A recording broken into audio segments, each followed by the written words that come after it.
YCP, ఈ పక్క ఈ సైడు ఆల్మోస్ట్ అందరూ టీడీపీ ఉన్నారు. స్కూల్ ఎలక్షన్ అయితే పంచాయతీ ఎలక్షన్ కన్నా కూడా చాలా ఘోరంగా జరుగుతూ ఉంది. ఇది ఓన్లీ స్కూల్ ఎలక్షన్. స్కూల్లో ఎవరైతే పిల్లకాయలు పనిచేస్తూ ఉంటారో వాళ్ళ తల్లిదండ్రులు వచ్చి ఓటింగ్ వేయాలి ఇక్కడ.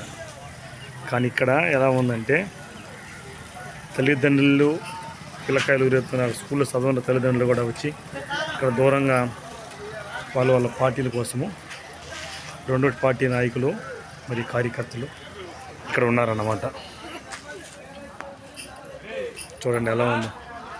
ఈ గోవిందపల్లి అంటేనే కొంచెం ఈ ఎలక్షన్కి ప్రతిసారి కూడా ఇలాగ ఉంటుంది. మాకు సర్పంచ్ ఎన్నికలు వేసి వస్తే ఇంకా పలకనిప్పుగా ఉంటుంది. చూద్దాం ఏమవుతుందో, వెయిట్ చేయాలి రిజల్ట్ కోసం.